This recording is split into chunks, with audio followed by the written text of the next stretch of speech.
যুক্তরাষ্ট্র ইসরায়েল জোটের বিরুদ্ধে যুদ্ধ ইরানকে একটি মূল্যবান শিক্ষা দিয়েছে। দেশটির হাতে হয়তো পারমাণবিক অস্ত্র নেই, কিন্তু তাদের নিয়ন্ত্রণে রয়েছে হরমুজ প্রণালী। বিশ্বজুড়ে জ্বালানি তেল ও গ্যাস সরবরাহের এই অতি গুরুত্বপূর্ণ পথটি ইরানকে এমন এক কৌশলগত সুবিধা দিয়েছে যা পারমাণবিক মারণাস্ত্রের সমানই বলা যায়। পারমাণবিক অস্ত্রের সঙ্গে তুলনাটা আসছে কারণ ইরানের কাছে আনুমানিক 440 কেজি 60% সমৃদ্ধ ইউরেনিয়াম রয়েছে। এটি অস্ত্র তৈরির জন্য প্রয়োজনীয় 90% সমৃদ্ধির চেয়ে কম হলেও 8 থেকে 12টি পারমাণবিক বোমা তৈরির জন্য যথেষ্ট। যুদ্ধ শুরুর আগে মার্কিন প্রতিরক্ষা দপ্তরে মার্কিন প্রতিরক্ষা সচিব পিট হেগসেথের অফিসের মানচিত্রে এই পারমাণবিক স্থাপনাগুলোই ছিল মূল লক্ষ্যবস্তু। কয়েক দশক ধরে পশ্চিমা শিবির আর ইসরায়েল ভয় পাচ্ছিল যে ইরান পারমাণবিক অস্ত্র হাতে পেলে মধ্যপ্রাচ্যের সৌদি আরব, মিশর বা তুরস্কের মতো দেশগুলো একই পথে হাঁটবে। ফলে বিশ্বের 1/3 জ্বালানি সরবরাহকারী এই অঞ্চলে অস্থিতিশীলতা বাড়বে। তবে পর্দার আড়ালের মূল চিন্তা ছিল পশ্চিম এশিয়ার ওপর কৌশলগত নিয়ন্ত্রণ হারানো এবং আরব দেশগুলোর সঙ্গে পশ্চিমাদের বাণিজ্যিক ও সামরিক সম্পর্কে ফাটল ধরা। বছরের পর বছর নিষেধাজ্ঞা ও যুদ্ধের হুমকির মুখে ইরান কি ভেবেছিল যে জাতীয় নিরাপত্তার জন্য তাদের পরমাণু অস্ত্র প্রয়োজন? কে জানে। কিন্তু বর্তমান পরিস্থিতি প্রমাণ করেছে দেশটির সেই পারমাণবিক প্রতিরোধকের কাজ হরমুজ প্রণালী করে দিচ্ছে।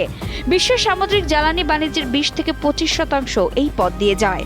ইরান এই পথটি বন্ধ করে দিয়ে বিশ্বকে বুঝিয়ে দিয়েছে যে জলপথটি একটি ভৌগোলিক পারমাণবিক বোমার সমান শক্তিশালী।